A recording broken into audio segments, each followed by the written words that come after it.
नमस्कार, मैं हूं शुभम शंकरधर। आप देख रहे हैं मनी 9। दिन रविवार, समय 11:15 और ये वक्त है आपके फेवरेट वीकली शो इकोनॉमिकम का, अर्थात की नई किस्त लेकर मनी 9 के एडिटर अंशुमान तिवारी जी मेरे साथ स्टूडियो में जुड़ गए हैं। सर, बहुत स्वागत है आपका। पिछले शो की अच्छी प्रतिक्रियाएं थी सर। हाँ, पिछले शो में हमने इंटरनेट अर्थव्यवस्था पर बात की थी और बहुत सारे लोगों ने उस पर अपनी प्रतिक्रियाएं भी दी और ये समझने की कोशिश की। हम उनमें से कुछ सवालों को इस बार शामिल भी करेंगे। बिल्कुल। पिछला हफ्ता था इंटरनेट अर्थव्यवस्था का। इस हफ्ते अर्थात पर चर्चा अंशुमान जी से शुरू करें उससे पहले आपको बता दें कि आज के शो में क्या क्या खास है। आज सबसे पहले हर बार की तरह होगा अर्थात, उसके बाद आपके सवाल जवाब, उसके बाद बात होगी आपकी इनकम की। इस बार इनकम की बात जरा गौर से सुनिएगा क्योंकि त्योहारी सीजन शुरू हो चुका है, नवरात्र चल रहे हैं, इसके बाद दशहरा है, धनतेरस है, दिवाली है। शॉपिंग का सीजन माना जाता है, कई चीज़ों के लिए अच्छा सीजन माना जाता है। तो इस बार इनकम की बात ज़्यादा गौर से सुनने वाली है। इसके बाद किस्सों के सिक्के से अंशुमान जी से कहेंगे पर्दा उठाइए, बताइए क्या लिखा है इस बार, क्या बताने जा रहे हैं, कौन सा इतिहास हम इस बार जानेंगे। और चलते चलते वो बताएंगे एक खास वेब सीरीज़ के बारे में। पिछले हफ्ते आपको बताया था एक किताब के बारे में, और अब जानेंगे एक खास वेब सीरीज़ के बारे में जो इस हफ्ते आप देख सकते हैं। तो चलिए बिना वक्त गवाए शुरू करते हैं आज का अर्थात। इस हफ्ते अर्थात पर हम बात कर रहे हैं डॉलर इंडेक्स की।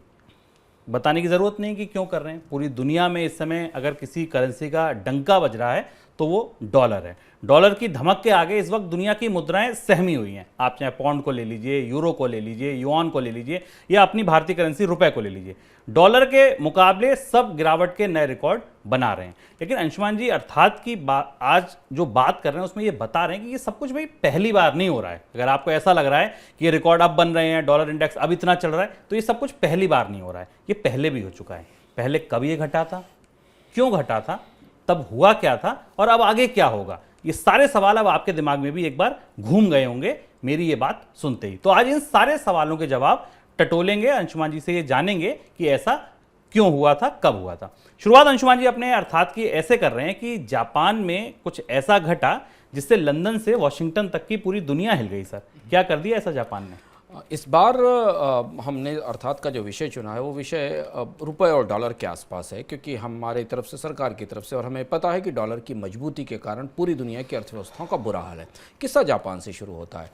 1998 के बाद जापान की मुद्रा येन का डॉलर के मुकाबले इतना बुरा हाल हुआ, $1 के बदले जापानियों को 146 येन देने की नौबत आ गई। ये सितंबर 2022 का इसी महीने का दूसरा सप्ताह था जब जापान की सरकार का सब्र छलक गया। विदेशी मुद्रा भंडार से जापान की सरकार ने अपनी मुद्रा को बचाने के लिए बाजार में डॉलर छोड़े। अब जापान, बांग्लादेश, श्रीलंका तो है नहीं, जापान के पास $1.17 ट्रिलियन का विदेशी मुद्रा भंडार है, जो चीन के बाद दुनिया में सबसे बड़ा रिजर्व माना जाता है। तो जब जापान ने हस्तक्षेप किया बाजार में तो पूरी दुनिया में अजीब किस्म की सनसनी और तहलका मच गया। मामला क्योंकि भारत जैसा नहीं है शुभम। मामला यह है कि जहाँ पर भारत जैसे देशों में विदेशी मुद्रा की ताकत सरकार की राजनीतिक ताकत और देश की साख से जोड़ी जाती है, तो यहाँ डॉलर की मांग और आपूर्ति सुविधा से तय होती है। यदि बाजार में करेंसी गिर रही है तो भारत का रिजर्व बैंक या दुनिया के कई अन्य देशों में भी बैंक अपने विदेशी मुद्रा भंडारों से पैसा निकालकर, डॉलर निकालकर अपनी घरेलू मुद्राओं के बचाव के लिए छोड़ देते हैं। लेकिन जापान इस जमात से थोड़ा फ़र्क है। जापान और सारे G7 देश एक संधि से बंधे हुए हैं। उस संधि के मुताबिक के 7 बड़े देश जिसमें Canada, Germany, France, UK, Italy और जापान और अमेरिका विदेशी मुद्रा बाजारों में चाहे कुछ भी हो, कोई भी परिस्थिति हो, सीधे दखल नहीं देते। वो अपनी करेंसीज को मजबूत करने या कमज़ोर करने के लिए कृत्रिम रूप से कहीं दखल नहीं करते हैं। जब जापान ने बाजार में दखल किया तो पूरी दुनिया को पता चल गया, पूरी दुनिया को हलचल हुई। भारत दखल करता है तो एक खबर बनती, पर जापान ने दखल किया तो अमेरिका में, कनाडा में, फ्रांस में, पूरे G7 देशों में चर्चा शुरू हो गई कि जापान को ऐसा क्यों करना पड़ा, उसे इस संधि का उल्लंघन क्यों करना पड़ा, इसे तोड़ना क्यों पड़ा। दरअसल करीब 2 महीने पहले की बात है जब अमेरिका की वित्त मंत्री जेनेट एलन ने संकेतों में ये माना था कि येन का इतना ज़्यादा अवमूल्यन हो चुका है कि जापान के सामने चुनौती बढ़ रही है। उन्होंने स्पष्ट रूप से तो ये नहीं कहा था, पर यह कहा था कि विदेशी मुद्रा बाजार में दखल, G7 देशों की तरफ से दखल अपरिहार्य परिस्थितियों में और न्यूनतम होना चाहिए। इसका मतलब ये बाजार में संकेत गया कि जापान ने अगर G7 देशों की संधि या सहमति को तोड़कर अपने विदेशी मुद्रा भंडार से डॉलर बाजार में छोड़े हैं तो ये अमेरिका की सहमति से हुआ होगा, अमेरिका की मंजूरी से हुआ होगा। लेकिन चर्चा बड़ी थी। कनाडा को उसके बाद सफाई देनी पड़ी कि कैनेडियन डॉलर को गिरने से बचाने के लिए कनाडा ने कोई हस्तक्षेप नहीं किया। और इसी सप्ताह जब हम इसे रिकॉर्ड कर रहे हैं, ब्रिटिश पाउंड की इतनी बुरी हालत हो गई और अब तक के सबसे न्यूनतम स्तर पर आ गया, पर बैंक ऑफ इंग्लैंड ने अपने विदेशी मुद्रा भंडार से बाजार में कोई दखल नहीं दिया। पूरी दुनिया में सुर्खियां बनी कि ब्रिटिश पाउंड जो है वो $1 के बराबर आ गया है, लेकिन वहां से कोई दखल नहीं हुई। तो डॉलर की मजबूती ने, जिस तरह से डॉलर मजबूत हुआ, उसने दुनिया की पुरानी सहमतियों और संधियों को भी एक साथ हिला दिया। और बल्कि जापान ने यह भी कहा कि उसके पास इतना वार चेस्ट है, उसके पास इतना विदेशी मुद्रा भंडार है कि वो येन को रोकने की कोशिश करेगा। बाजार में चर्चा है कि 146 येन से नीचे के लेवल पर जाने पर हो सकता है जापान दोबारा फिर हस्तक्षेप करे, और इसके लिए वो दुनिया के G7 देशों को खासतौर पर सहमत करने की कोशिश कर रहा है। सर, अब सबसे बुनियादी सवाल जो मैं पूछना चाहूंगा वो ये कि आम समझ ये है कि अगर किसी देश में मंदी है, किसी देश में महंगाई है, तो वहां की मुद्रा कमजोर होगी, उस पर मार पड़ेगी। अमेरिका में दोनों है सर। अमेरिका महंगाई से भी तप रहा है और मंदी की भी बादल सर पे मंडरा रहे, उसके बाद भी ये डॉलर इतना ताकतवर कैसे हो रहा है? अमेरिका अर्थव्यवस्था बड़ी अजीब शय है शुभम। अमेरिकी डॉलर के साथ बड़ी दिलचस्प बात यह है कि अमेरिका चूंकि करेंसी का एक्सपोर्टर भी है, मुद्रा का निर्यातक भी है, तो जब भी अमेरिका में महंगाई आती है, ब्याज दरें बढ़ती हैं, तो उसका फायदा अमेरिकी डॉलर की मजबूती के तौर पर हमें सामने आता है। और ये हमने इस साल देखा। इस साल की शुरुआत से अभी तक डॉलर करीब 16% के आसपास मजबूत हो चुका है। अगर 2021 से देखें तो 22% डॉलर मजबूत हो चुका है पिछले साल से, 2021 की तुलना में।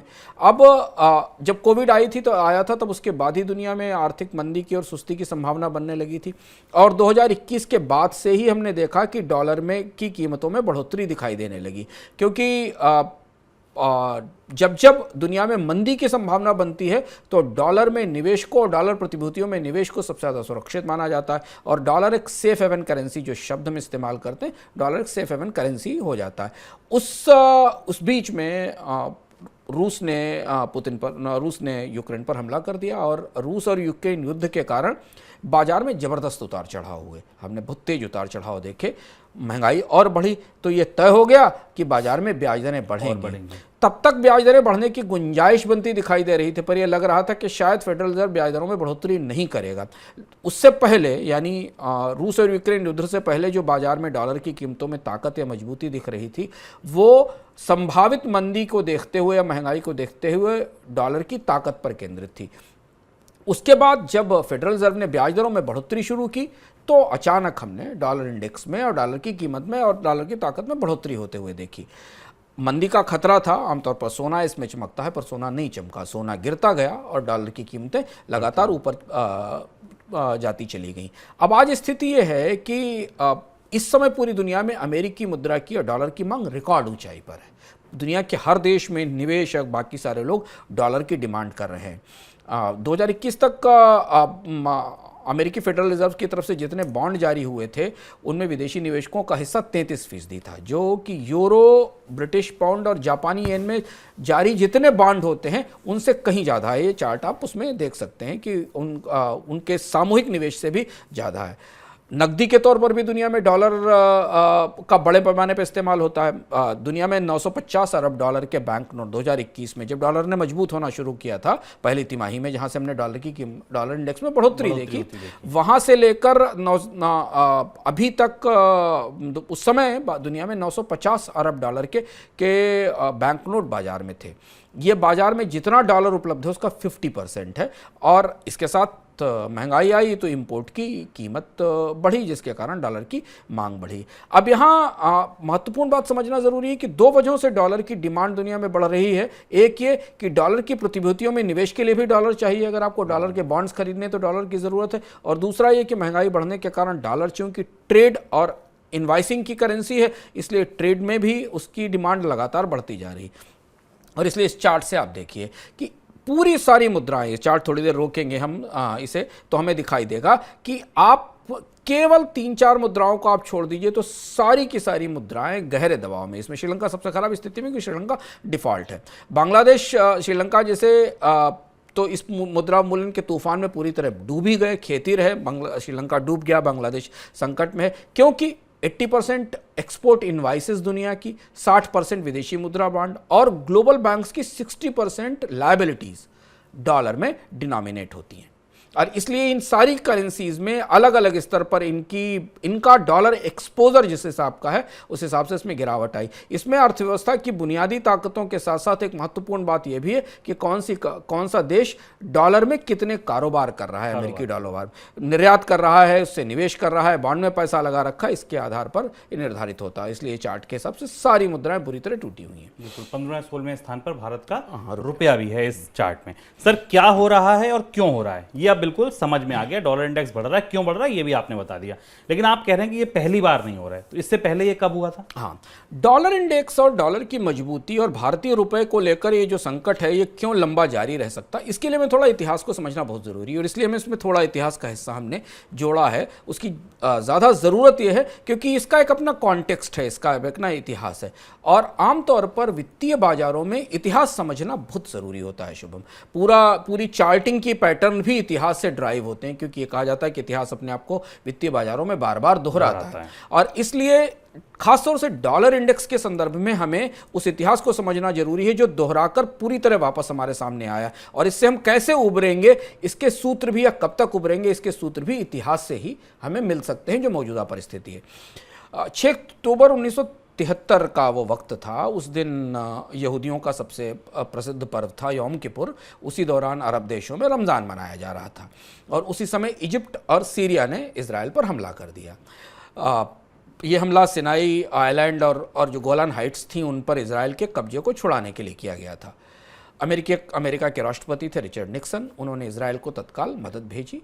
अरब देशों से रिश्ते खराब हुए और अरब कंट्रीज़ ने अमेरिका को तेल का निर्यात बंद कर दिया। तब तक अमेरिका अपने बड़े पैमाने पर ऊर्जा ज़रूरतों के लिए अरब देशों से कच्चे तेल के एक्सपोर्ट पर या अरब देशों से कच्चे तेल के आयात पर निर्भर था।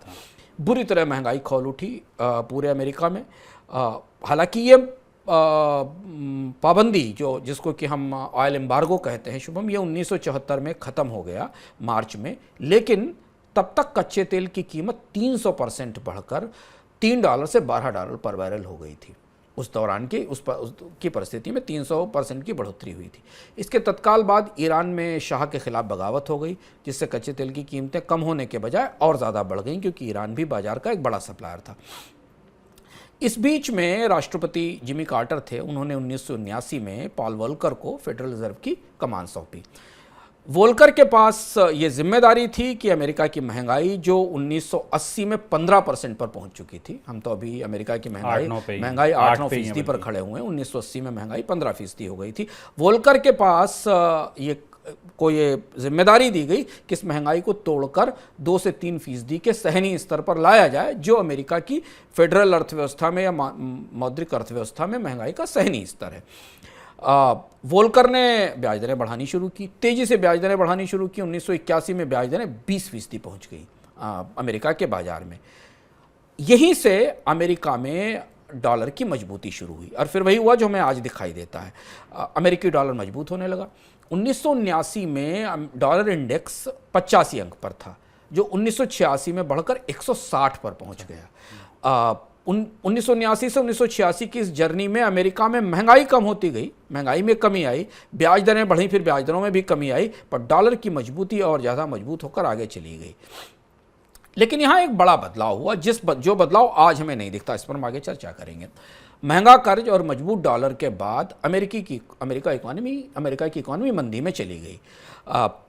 उस समय तक रोनाल्ड रेगन राष्ट्रपति थे, उन पर एक दबाव बना, खासतौर से ऑटो इंडस्ट्री का दबाव बना कि अमेरिका के तो निर्यात टूट रहे हैं, अमेरिका के पास अब दुनिया के बाजार ही नहीं बचे हैं क्योंकि जब आपकी करेंसी मजबूत है तो एक्सपोर्ट्स नॉन कॉम्पिटिटिव हो रहे हैं। और 1981 में अमेरिका का व्यापार घाटा बहुत तेज़ी से बढ़ने लगा क्योंकि आयात सस्ते हो रहे थे तो अमेरिका की कंपनियां निर्यात नहीं कर पा रही थी, फैक्ट्री उत्पादन घट रहा था, बेरोजगारी बढ़ने लगी थी। राष्ट्रपति रोनाल्ड रेगन पर इस बात का पूरा दबाव था कि अमेरिकी निर्यात को वो नए सिरे से ताकत दें। अमेरिकी खुद विदेशी सामान का इस्तेमाल करने लगे थे।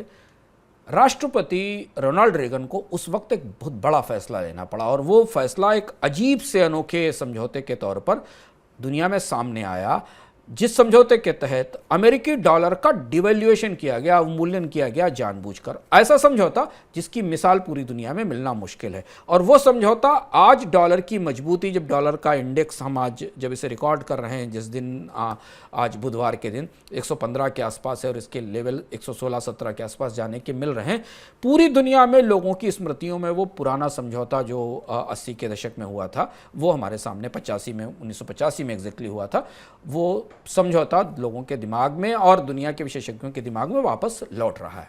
सर, ये कैसा समझौता था जो डॉलर की ताकत घटाने के लिए खुद अमेरिका ने किया, और किन देशों के साथ हुआ ये? और यही इसकी सबसे अनोखी बात थी शुभम, कि अमेरिका को अपनी डॉलर की ताकत क्यों घटानी पड़ी। आमतौर पर कोई भी देश दुनिया में अपनी करेंसी को खुद डिवैल्यू नहीं करता, वो करेंसी को डिवैल्यूएशन से बचाता है।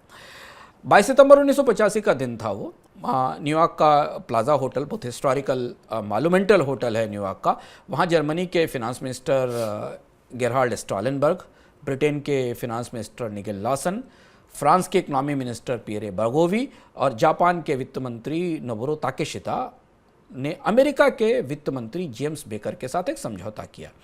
इन सारे G5 देशों ने अमेरिका को इस बात पर राजी किया कि उनकी अर्थव्यवस्थाओं को मदद के लिए आपको डॉलर के में अवमूल्यन करना जरूरी है। पर इनकी अर्थव्यवस्थाओं से ज़्यादा रोनाल्ड रीगन पर घरेलू उद्योगों का दबाव था कि निर्यात को कॉम्पिटिटिव करने के लिए डॉलर की कीमतों में गिरावट करनी चाहिए।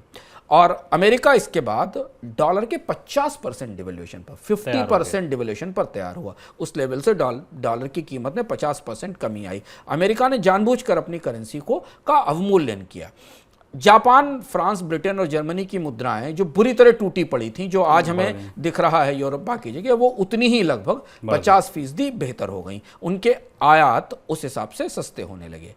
यह पहला समझौता था जिसके बाद इन देशों के केंद्रीय बैंकों ने विदेशी मुद्रा बाजार में सीधा हस्तक्षेप किया था। इससे पहले का थोड़ा सा एक लाइन की पृष्ठभूमि समझ लें कि यह व्यवस्था सब ब्रेटन वुड्स व्यवस्था खत्म होने के बाद, गोल्ड स्टैंडर्ड खत्म होने के बाद, दुनिया में डॉलर की नई ताकत आने के बाद आई थी। डॉलर पर इकोनॉमिकम पर एक विस्तृत एपिसोड है डॉलर की स्ट्रेंथ को लेकर, और डॉलर की दुनिया में जो डॉलर जो अकेली यूनिटरी पावर है इसके ऊपर, तो विस्तार से उससे आप देख के समझ सकते हैं कि डॉलर की ग्रोथ का कैसे आई और क्यों डॉलर इतना महत्वपूर्ण दुनिया की अर्थव्यवस्था में पहुंचा। खैर, ये जो प्लाजा समझौता था शुभम, इसे ग्लोबलाइजेशन की उदारीकरण की नींव माना जाता है। लेकिन इस समझौते ने जापान को बहुत बुरी तरह प्रभावित किया। जापान में जो लंबी मंदी आई, जो डिफ्लेशन हुआ, उसकी वजह है ये समझौता माना जाता है। जापान को हम फिर यहाँ जिक्र कर रहे हैं क्योंकि हमारा किस्सा जापान से ही शुरू हुआ था, और जापान आज फिर बाजार में दखल कर रहा है अपनी मुद्रा को बचाने के लिए। दरअसल दूसरे विश्व युद्ध में जब जापान पर परमाणु हमला हुआ तो पूरी दुनिया उसके बाद तो एक खास किस्म के अपराध बोध से भर गई, क्योंकि जो तबाही परमाणु युद्ध के बाद दिखाई पड़ी थी जापान पे, इसलिए पूरी दुनिया ने जापान के लिए अपना निर्यात बाजार खोल दिया। 1955 से 1973 के बीच 9% की विकास दर के साथ जापान दुनिया की दूसरी सबसे बड़ी अर्थव्यवस्था बन गया। किसी भी इकोनॉमी का इतना तेज ग्रोथ इतने कम समय में कंप्लीट डिवास्टेशन के बाद पहली बार देखने को मिली थी।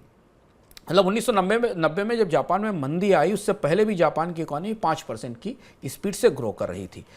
वो दौर वो था जब जापान का मतलब ही हो गया था कि नई तकनीक, मैन्युफैक्चरिंग, एक नए तरीके का वर्क कल्चर। 3 दशकों में, 30 साल में जापान दुनिया की इकोनॉमिक सुपर पावर बन गया। दूसरे विश्व युद्ध के बाद जिस अर्थव्यवस्था ने सबसे तेजी से ग्रो की वो जापान थी।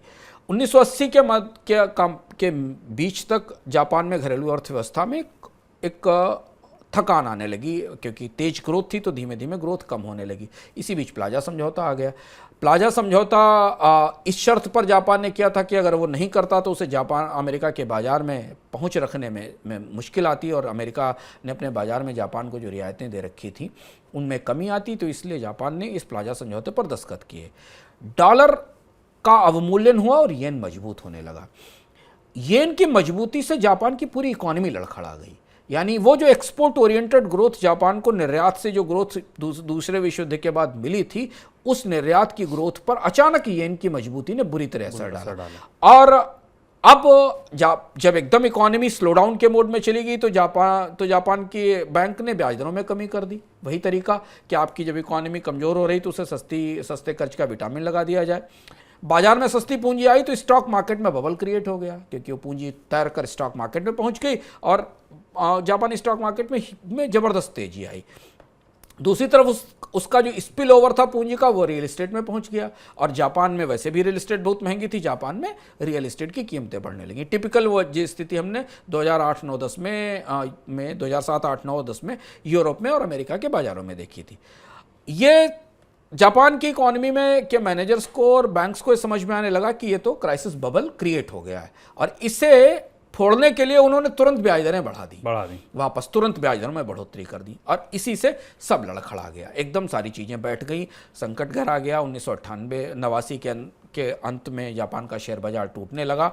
1992 तक 60% जापान का शेयर बाजार टूट गया, प्रॉपर्टी की कीमत में 70% का डिवैल्यूएशन हुआ, और यही वो कुख्यात या नोटोरियस जापानीज डिफ्लेशन थी जिससे जापान आज तक लड़ रहा है, अभी तक इससे उबर नहीं सका। ये डॉलर की मजबूती का वो संदर्भ है जहां से एक समझौता निकलता है, फिर वो समझौता खत्म होता है, और उस डॉलर की मजबूती का एक असर हमने 80-90 के दशक में एक अर्थव्यवस्था के मंदी में धंसने के तौर पर देखा। एक दूसरा असर और हमने देखा जिस पर हम आगे बात करेंगे। अच्छा सर, एक चीज़ अब मैं ये जानना चाहूँगा कि ये प्लाजा समझौता हुआ, आपने बताया, ये समझौता कब तक चला, अभी भी चल रहा है, नहीं चल रहा है, उस समय के बाद कितने तक, और मध्यम अवधि में इसके क्या असर और दिखे? हाँ, अब दूसरे असर पर आते हैं। तो ये तो तात्कालिक असर था जापान का, क्योंकि जापान इस प्लाजा समझौते का पार्टनर था, और डॉलर की मजबूती से बचने के लिए जो चेंज हुए थे, उन चेंज का असर ये माना जाता है कि जापान पर काफ़ी निगेटिव हुआ। समझौता लंबा नहीं चला, यही दिलचस्प बात है। 1987 में फ्रांस के लूवर में एक और एग्रीमेंट हुआ, जिस एग्रीमेंट में प्लाजा समझौते को रद्द कर दिया गया, और यह कहा गया कि प्लाजा समझौते ने अपना काम पूरा कर दिया है, और इसके बाद दुनिया के देशों ने बैंकों ने विदेशी मुद्रा बाजार में दखल बंद कर दिया। मोटे तौर पर वही सहमति है जो आज तक चली आ रही है, जिसके कारण G5 के देश अपने देश की मुद्राओं को कृत्रिम रूप से बाजार में बढ़कर मदद नहीं करते। पॉल वोल्कर के कदमों से, ब्याज दरें महंगी होने से महंगाई भी कम हो गई, लेकिन डॉलर की मजबूती बहुत मजबूत हो गई, और डॉलर की मजबूती लंबी चलती है, ये इस बात से संकेत मिलता है कि डॉलर की मजबूती ने दुनिया में एक नई मुसीबत की जमीन बना दी। डॉलर में कर्ज लेने वालों पे संकट आ गया, क्योंकि उस दौरान तक पूरी दुनिया में बहुत सारी अर्थव्यवस्थाएं अमेरिकी डॉलर में डिनोमिनेटेड डेट जारी करने लगी थी। तो इसमें सबसे पहला देश था मैक्सिको। डॉलर में मजबूती के कारण मैक्सिकन पेसो का भारी अवमूल्यन हुआ, उस दौरान काफ़ी डिवैल्यूएशन हुआ, और इसे टकीला क्राइसिस कहा गया। इतिहास में इसे टकीला क्राइसिस के तौर पर दर्ज किया गया। विदेशी निवेशक, जब करेंसी डिवैल्यू हुई पेसो, तो विदेशी निवेशक मैक्सिको के बाजार से पैसा निकालने लगे, कर्ज बढ़ने लगे। मैक्सिको की सरकार को ने जो पेसो करेंसी में कर्ज लिया था उसे भी डॉलर में कन्वर्ट करने के लिए उनको बाध्य होना पड़ा। बाद में अमेरिका और IMF ने अलग अलग 2 पैकेज जारी किए मैक्सिको की इकोनॉमी को इवॉल्व करने के लिए, लेकिन वहाँ की अर्थव्यवस्था लंबी मंदी और महंगाई में फंस गई। यानी अगर आप चार्ट पर पूरा क्रम देखें तो प्लाजा समझौता 1987 में खत्म हो गया, पर डॉलर की मजबूती का असर 1992-91 तक तैरकर दुनिया की अर्थव्यवस्थाओं के भीतर तक पहुंच गया था।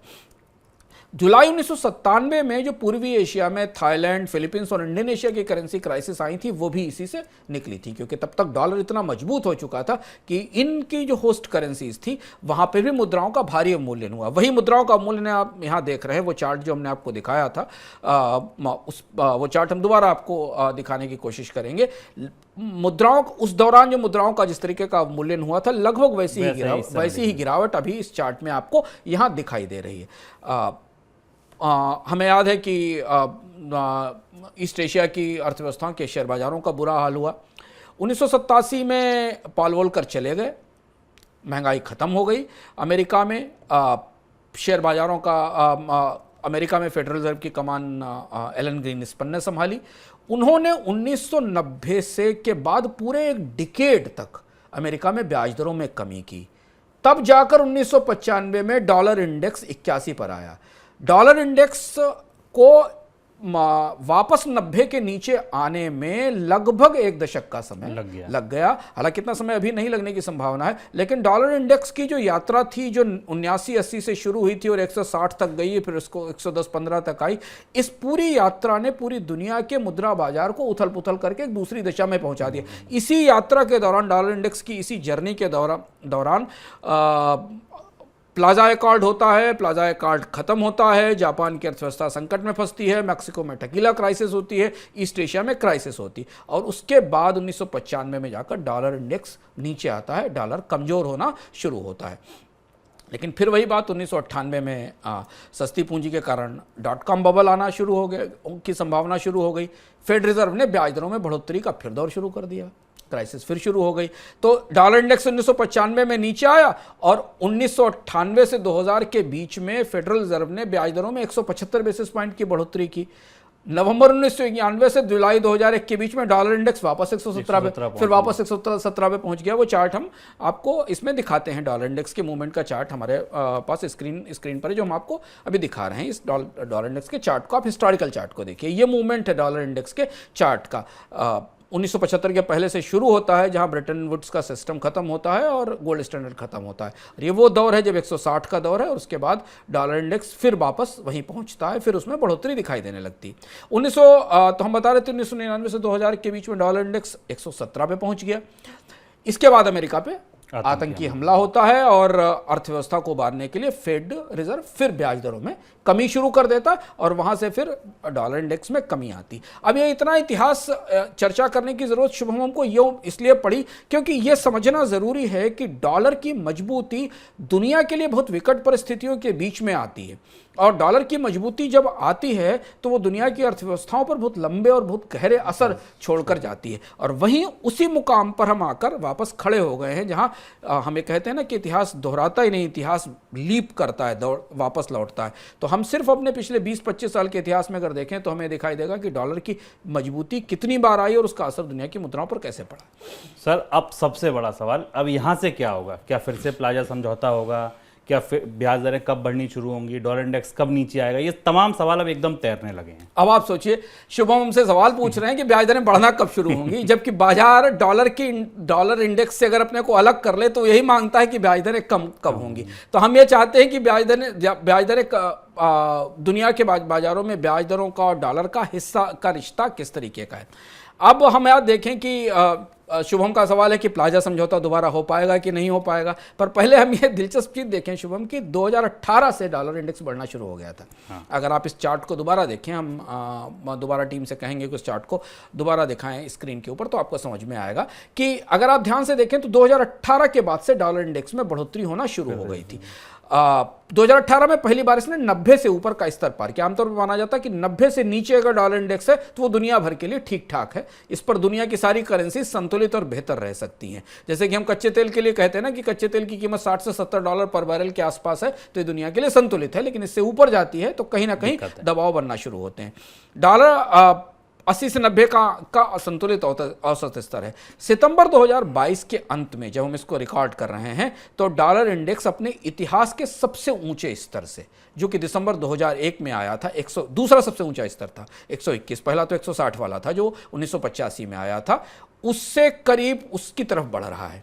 114-115 के आसपास आज खड़ा हुआ है, और जो दूसरा हाईएस्ट लेवल था जो दिसंबर 2001 में आया था वो 121 का लेवल था, उसकी तरफ बढ़ रहा है। अब इसी के बाद हमने 2001 उसी दौरान यही वो पृष्ठभूमि थी जिस पृष्ठभूमि से पहले दुनिया में ईस्ट एशिया के संकट आ चुके थे, फिर उसके बाद भी डॉलर इंडेक्स में बढ़ोतरी हुई थी।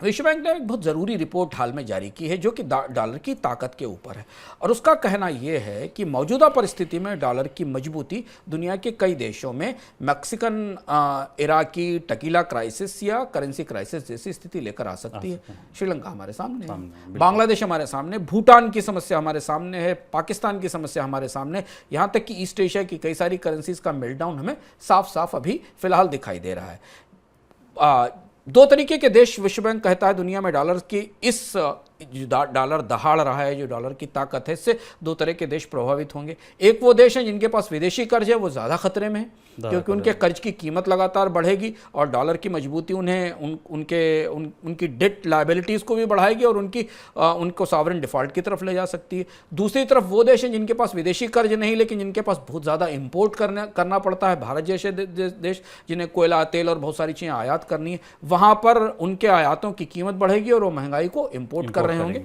भारत में हम वो परिस्थिति अभी सामने देख रहे हैं। तो सवाल है कि क्या प्लाजा समझौता दोबारा हो सकता है? संभावना लगभग ना के बराबर है। क्या अमेरिका को इस समय डॉलर के अवमूल्यन पर बाध्य किया जा सकता है कि वो तैयार हो जाए और एक बार फिर डॉलर को वो 117 118 से नीचे 90 80 के ऊपर ले आए? उसकी दो वजह हैं, ऐसा क्यों नहीं है जो ताज़ा परिस्थितियां दिखती हैं। अंतर्राष्ट्रीय कूटनीति किस तरह की का टर्न लेगी ये प्रेडिक्ट करना मुश्किल है, पर आर्थिक पैमानों पर जब हम देखें तो प्लाजा समझौता जैसी परिस्थिति अभी नहीं दिखाई देती, और इसलिए विश्व बैंक ने अपनी ताज़ा रिपोर्ट में कहा है कि दुनिया के पास इस संकट से उबरने का फिलहाल कोई रास्ता नहीं। ये अपनी ही व्यवस्था से ये चक्र टूटेगा तब नीचे आएगा। तो 1985 में जब प्लाजा समझौता हुआ था और अमेरिका को अपनी करेंसी को डिवैल्यू करना पड़ा था दुनिया की मदद के लिए, तब अमेरिका में मंदी की संभावना दिख रही थी, खासतौर से एक्सपोर्ट्स को प्रभावित कर रही थी उस समय की परिस्थिति और डॉलर की मजबूती। ऑटोमोबाइल का एक्सपोर्ट बहुत तेजी से टूट रहा था, ऑटो कंपनियां उस समय बहुत पावरफुल थीं। उसके बाद अमेरिका के उद्योग ने अपने आप को डाइवर्सिफाई किया, अपनी इकाइयां पूरी दुनिया के बाजारों में लगाईं। अब अमेरिका की कंपनियां चीन में, ताइवान में, दुनिया के अलग अलग देशों में उत्पादन करती हैं, तो वो जो करेंसी के एडवांटेजेस हैं वो लेती रहती हैं। कंपनी अमेरिका की है पर वो कार चाइना में बना रही है और वहां से वो एक्सपोर्ट करती है, तो उसे उतना नुकसान नहीं होता क्योंकि उसको वो ऐसे करेंसी जोन से काम कर रही है जिस करेंसी जोन में उसकी करेंसी अमेरिका की करेंसी के हिसाब से डिवैल्यूड है। तो हमने उसके बाद अमेरिका में की इंडस्ट्री के पूरी दुनिया में पहुंचकर उत्पादन इकाइयां लगाने की प्रक्रिया देखी थी। दूसरी चीज़ है कि तब जापान और ब्रिटेन बड़े व्यापार पार्टनर थे अमेरिका के, जिस दौरान हमने 85 का प्लाजा अकॉर्ड देखा था और अमेरिका ने अपने डॉलर का अवमूल्यन किया था। आज चीन सबसे बड़ा ट्रेड पार्टनर है, जिसे प्लाजा जैसे किसी समझौते पर राजी करना असंभव है, क्योंकि आप उसे क्यों कन्विंस करेंगे। चाइना को डॉलर की मजबूती से एक्सपोर्ट में फायदा मिल रहा है और चीन सबसे बड़ा एक्सपोर्टर भी है। और सबसे महत्वपूर्ण, सबसे बड़ी बात यह कि अमेरिका के व्यापार का जो ढांचा पिछले 2 दशक में बदला है, उसमें इस समय ये मजबूत डॉलर अमेरिका को महंगाई से लड़ने में मदद कर रहा है। अमेरिका जिन भी चीज़ों का आयात दुनिया से करता है वो सारी चीज़ें वहाँ सस्ती हो रही हैं क्योंकि उसकी करेंसी मजबूत हो रही है। और अमेरिका की फिलहाल जंग महंगाई से ही है, बिल्कुल है। अमेरिका महंगाई को ही कम करना चाहता है, तो वो कोई ऐसा कदम शायद ही उठाएगा जिससे कि डॉलर का अवमूल्यन हो और महंगाई, इंपोर्टेड महंगाई और ज़्यादा बढ़े। थोड़ा बहुत अमेरिका की एक्सपोर्टर कंपनीज हैं, टेक्नोलॉजी कंपनीज, जिनको लॉस हो रहा है, लेकिन जो ताकतवर डॉलर है उससे अमेरिका को फिलहाल फायदा हो रहा है। वर्ल्ड बैंक भी ये मान रहा है। गोल्डमैन सैक्स की मैं एक रिपोर्ट पढ़ रहा था, कुछ और अलग अलग एक्सपर्ट से बात करने की कोशिश कर रहा था शुभम। महंगा कर्ज होने के बावजूद, महंगाई के बावजूद भी अमेरिका की अर्थव्यवस्था इस समय दुनिया में सबसे बेहतर स्थिति में है। अगर आप तुलनात्मक रूप से देखें, यूरोप सबसे खतरनाक स्थिति में, यूरोप लगभग मंदी के मुहाने पर, मंदी की दहलीज पर है। भारत और चीन जैसी अर्थव्यवस्थाएं उबरने की कोशिश कर रही, पर उनकी अपनी इनहेरेंट या अपनी भीतरी समस्याएं। सबसे बड़ी समस्या यूरोप की है, जहां सरकारों पे बहुत सारा कर्ज है, बहुत ज़्यादा कर्ज है, और उन्हें ब्याज दरें बढ़ानी पड़ रही हैं महंगाई से बचने के लिए। इसलिए यूरोप के देशों में एक किस्म का राजकोषीय बिखराव हमें दिखाई दे रहा है, जिसकी चेतावनी विश्व बैंक और IMF ने अपनी ताज़ा रिपोर्ट्स में दी है। ब्रिटेन में देखिए, ब्रिटेन में सरकार ने टैक्स में कमी की तो पाउंड टूट गया, और इस डर से टूट गया कि सरकार टैक्स में करेगी तो कमी करेगी तो ज़्यादा कर्ज उठाएगी, ज़्यादा कर्ज उठाएगी तो राजकोषीय घाटे पर और ज़्यादा दबाव बनेगा। फिलहाल तो अभी अगर आप देखें तो अमेरिका में ब्याज दर बढ़ोतरी के कई सारे दौर बाकी हैं। जिस दिन हम रिकॉर्ड कर रहे हैं उससे पहले अमेरिकन फेडरल रिजर्व के 2 अधिकारियों ने यह बात कही है मंगलवार को कि ब्याज दरों में 2-3 बढ़ोतरी, 1% की बढ़ोतरी की और संभावना अभी दिखाई दे रही है। अमेरिकन फेडरल रिजर्व ने साफ साफ ये कह दिया है कि ब्याज दरों में कमी 2024 में ही शुरू होगी, 2024 के बाद ब्याज दरें शुरू होगी। तो जब 2024 के बाद ब्याज दरों में कमी शुरू होगी और फिलहाल तात्कालिक तौर पर अमेरिका को इस बात के लिए बाध्य करना मुश्किल है कि वो डॉलर की कमजोरी के लिए आगे आए, तो 2023 का साल दुनिया के विदेश की मुद्राओं पर और विदेशी मुद्रा भंडारों पर बहुत ज़्यादा भारी पड़ सकता है। और इसलिए हम जो समस्याओं को इतिहास से घूमते हुए देखकर आए हैं, वो समस्याएं दुनिया की अर्थव्यवस्थाओं के लिए सामने हैं। कल यूरोपियन बैंक के चेयरमैन ने इस बात का संकेत भी दिया बिल्कुल कि 2023 का साल डिफिकल्ट होने वाला है दुनिया की अर्थव्यवस्थाओं के लिए। तो इसलिए अगर आप रुपए की कीमत में गिरावट से परेशान या चिंतित हैं तो रुपए की कीमत में गिरावट के बजाय डॉलर इंडेक्स की तरफ देखिए, क्योंकि जब तक डॉलर इंडेक्स में कमी आना नहीं शुरू होगी, और वो कमी तभी आएगी जब अमेरिका में महंगाई रुकेगी, महंगाई रुकने के बाद वहां सरकार ये फेडरल रिजर्व ब्याज दरों में कमी शुरू करेगा, और ब्याज दरों में कमी शुरू होने के बाद क्रमशः धीमे धीमे डॉलर इंडेक्स में गिरावट आएगी। जब तक ये चक्र पूरा नहीं घूमता, विश्व बैंक का कहना है कि तात्कालिक तौर पर इसका कोई क्विक फिक्स या कोई भी बैंडेड टाइप का सॉल्यूशन दुनिया की अर्थव्यवस्थाओं के पास नहीं। उन्हें सिर्फ अपने कर्ज कम करने पड़ेंगे, उनकी अर्थव्यवस्थाओं को बेहतर ढंग से मैनेज करना पड़ेगा, और अपने विदेशी मुद्रा भंडारों को बहुत सहेज कर, बहुत सोच समझकर इस्तेमाल करना होगा। यह परिस्थिति है। इस परिस्थिति की छाया में ही भारत की आर्थिक नीतियां भी अगले 1 साल तक बनेंगी, इस बात की संभावना हमें दिखाई देती है।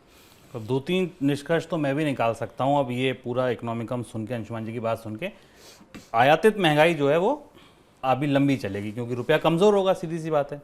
दूसरी बात जो सबसे इंपॉर्टेंट है, अंशुमान जी ने कहा कि अभी 1% की बढ़ोतरी और है। जब डॉलर इंडेक्स इतनी बढ़ोतरी पर 115 114 चल रहा है, और सोचिए अगर ये 1% और बढ़ेगा तो ये कहाँ जाएगा। मुझे लगता है सर जो दूसरा सबसे ऊंचा स्तर आपने बताया उसके आसपास, हाँ चार्ट तो वही दिखा रहा है, दूसरा सबसे ऊंचा स्तर, और उससे थोड़ा ही दूर हम खड़े हुए, दूर, तो वो अगर वहां पहुंच गया तो सोचिए ये रुपया जो आज 81-82 पे डोल रहा है, ये कहाँ होगा। ये अनुमान आप लगाइए, बोलिए मत वो नंबर, ना आप बोलिए ना मैं बोलूं, लेकिन हाँ अनुमान लगाइए कि ये रुपया कितना कमजोर हो सकता है। ये साल वाकई, जैसा अंशुमान जी ने समअप करते हुए कहा, कि ये साल वाकई भारत जैसे देशों के लिए और उन मुद्राओं के लिए जो डॉलर के सामने खड़ी हैं उन सब के लिए बहुत कठिन रहने वाला है। सर ये सन्न टाइप का इकोनॉमिकम हो गया। अब सवाल जवाबों का सिलसिला। पहला सवाल विष्णु संदेशा जी का है। वो ये पूछ रहे हैं सर, पेट्रोल, डीजल और एलपीजी सिलेंडर के दामों में आगे क्या रुख देखने को मिल सकता है? आने वाले दिनों में क्या भाव बढ़ेंगे या कीमतें अभी स्थायी रहेंगी?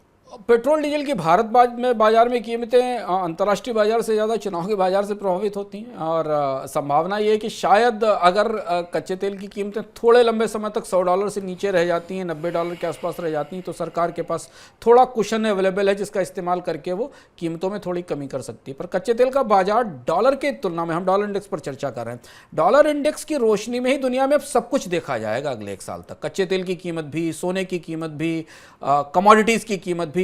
तो अगर डॉलर इंडेक्स मजबूत होता रहा तो आप ये मानकर चलिए कि ओपेक देश बाध्य होंगे कच्चे तेल का उत्पादन कम करने पर और कीमतें बढ़ाने पर। क्योंकि पूरी दुनिया के देश अपने अपने तरीके से अपनी अपनी अर्थव्यवस्थाओं को इस तूफान से बचाने की कोशिश कर रहे हैं जो अमेरिकी डॉलर के मजबूत होने के कारण आ रहा है। उसका असर हमें यहाँ भारत में भी दिखाई पड़ेगा कि सरकार के हाथ बंधे रहेंगे। सरकार पेट्रोल डीजल की कीमतों में, एलपीजी की कीमतों में कितनी कटौती कर सकेगी, इस बात की गुंजाइश कम ही दिखाई देती है। सर दूसरा सवाल मोहित का है, बड़ा इंपॉर्टेंट सवाल है कि भारत का विदेशी मुद्रा भंडार दोबारा $600 का स्तर कब छुएगा, इसमें कितना समय लग सकता है? यह कहना मुश्किल है, पर $600 के स्तर और रुपए के बीच में अब एक अंतर आएगा। $600 का बिलियन डॉलर का स्तर हो सकता है विदेशी मुद्रा भंडार अगले 2 साल में छू ले, तो क्या $600 बिलियन के साथ आप ये भी सोच रहे हैं कि रुपया वापस 70 पर आ जाएगा? तो अगर आप विदेशी मुद्रा भंडार और रुपए की कीमत के बीच में तुलना करके मानते हैं कि विदेशी मुद्रा भंडार बढ़ने से रुपया मजबूत होता है, तो पिछला रिकॉर्ड इस बात की ताकीद नहीं करता। विदेशी मुद्रा भंडार तो बढ़ता रहता है, लेकिन जब रुपया एक बार गिरना शुरू होता है या करेंसी एक बार गिरती है तो वो वापस मजबूती की तरफ नहीं जाती, वो स्थिर होती चली जाती है, वो अपने लेवल तोड़ती है, ऊपर आती है, डोलती रहती है और उसके बाद एक स्तर पर आ जाती। तो भारत का विदेशी मुद्रा भंडार गिरा भी, बढ़ा भी, पर उसके साथ रुपए में हमने वापसी ये कभी नहीं देखी कि रुपया वापस ₹10 या ₹12 मजबूत होकर किसी स्तर पर पहुंच गया हो। तो विदेशी मुद्रा भंडार पर तो हमारी निगाहें करीब से बनी हुई हैं। फिलहाल तो रुपए को बचाने के लिए रिजर्व बैंक को बहुत पूंजी लगानी पड़ रही है। 1 साल में करीब $100 बिलियन रिजर्व बैंक विदेशी मुद्रा भंडार से केवल रुपए को बचाने के लिए लगा चुका है। ये ना तो निर्यात पर गया ना आयात पर गया, केवल उस इंटरवेंशन में गया क्योंकि बाजार में डॉलर की मांग बहुत ज़्यादा थी। अब सर इनकम की बात आज की बहुत महत्वपूर्ण है। इनकम में आप कुछ खास बात बताने वाले हैं? हाँ, इस बार हम आपसे कहेंगे कि आप मनी 9 के पर जाइए, स्क्रॉल करिए और वहाँ मकान दुकान नाम का शो देखिए।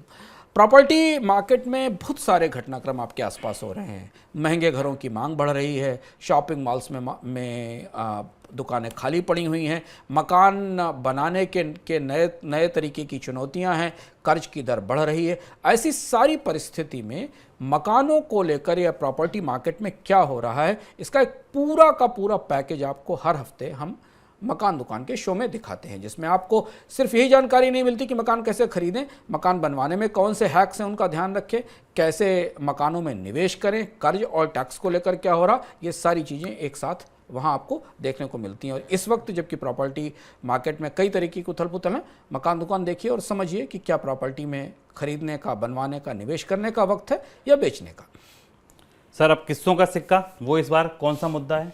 किस्सों के सिक्के पर हम अमेरिका से ही इस बार जोड़ते हैं, क्योंकि इस बार किस्सों के सिक्के में हम आपको बताएंगे कि अमेरिका में एक कानून, सिर्फ एक ऐसा कानून था जिसने अमेरिकी अर्थव्यवस्था के पूरे प्रबंधन को बदल दिया। दुनिया में शायद अकेला देश था अमेरिका जिसने एम्प्लॉयमेंट गारंटी एक्ट या फुल एम्प्लॉयमेंट एक्ट लागू किया था। क्या था उस कानून की ज़बरदस्त और दिलचस्प इतिहास, और उसके कारण अमेरिकी फेडरल रिजर्व और सरकार के बीच में और सरकार के अलग अलग हिस्सों के बीच में कैसी राजनीति और खींचतान चली उस एक कानून ने। लेकिन उस एक कानून के बाद फेडरल रिजर्व जो कि ताकतवर था, उसे नई तरीके की जिम्मेदारियों से बांधा गया। पॉल वॉलकर उस कानून के चपेट में आए थे जब वो महंगाई कम करने के लिए मंदी को दावत दे रहे थे। क्या था वो कानून, और उस कानून ने अमेरिका का इतिहास कैसे बदल दिया, आर्थिक इतिहास कैसे बदल दिया, इस बार किस्सों के सिक्के में यही किस्सा। चलिए, तो ये हो गया आज का पूरा इकोनॉमिकम। चलते चलते अंशुमान जी से एक वेब सीरीज के बारे में और पूछते हैं। सर, कौन सी वेब सीरीज देखी जाए? मैं सिर्फ वेब सीरीज नहीं, मैं एक वेब सीरीज और किताब दोनों के बारे में बताऊंगा। एक महत्वपूर्ण डॉक्यूमेंट्री नेटफ्लिक्स पर है, डाउनफॉल, जिसे देखना चाहिए, जो एविएशन इंडस्ट्री का एक सबसे डार्क सीक्रेट है उसे सामने लेकर आती है। और एक इन्वेस्टिगेटिव जर्नलिज्म स्टोरी है कि किस तरह से बोइंग ने पूरी दुनिया की इंडस्ट्री को गलत जहाज बेचे, एक्सीडेंट्स हुए और उसके बाद उसकी जांच हुई, और कैसे कंपनी के अरेगेंस ने कितने लोगों की ज़िंदगी को खतरे में डाला और कैसे उस कंपनी ने इस अरेगेंस को हैंडल किया। और अभी हाल में जब हम दुनिया के कई जगह एविएशन इंडस्ट्री में कई तरीके की डिबेट देख रहे हैं, तो ये डॉक्यूमेंट्री डाउनफॉल के नाम से ज़रूर देखना चाहिए कि बड़ी कंपनियाँ किस तरह से काम करती हैं। और दूसरी एक और महत्वपूर्ण किताब जिसे हमें लगता है इस समय, अगर आप किताब पढ़ने के शौकीन हैं और अमेरिकी अर्थव्यवस्था में जो बदलाव हो रहे हैं, महंगाई और ब्याज दरें बढ़ रही हैं, उस समय हमें पॉल वॉलकर के संस्मरण पढ़ने चाहिए। कीपिंग एट इट उनके संस्मरण है। इसमें उन्होंने बहुत दिलचस्प ढंग से बताया है कि उन्होंने महंगाई के खिलाफ कैसे लड़ाई लड़ी, फेडरल बैंक के चेयरमैन के तौर पर किस तरीके की राजनीति हुई व्हाइट हाउस में, कांग्रेस में और सीनेट में, पॉल वॉलकर के पक्ष में और विपक्ष में, और कैसे उन्होंने उस दौरान महंगी ब्याज दरों के को लेकर उठ रहे विरोध का सामना किया। दिलचस्प जानकारी से भरी हुई किताब है। अमेरिका के इतिहास का ब्याज दरों की बढ़ोतरी का एक बेहद दिलचस्प हिस्सा पॉल वॉलकर के साथ गुजरा है। उनकी बायोग्राफी पढ़ने लायक है इस तौर पर। लीजिए, मांगा एक मिल गए दो, वेब सीरीज के साथ मिल गई किताब भी। सर, बहुत शुक्रिया आपका आज के अर्थात के लिए, किताब के लिए, वेब सीरीज के लिए, सवालों के जवाब के लिए। आप लोगों का भी शुक्रिया इस इकोनॉमिकम को देखने के लिए। अपने सवाल सुझाव जरूर भेजिए। फिलहाल दीजिए इजाजत, नमस्कार।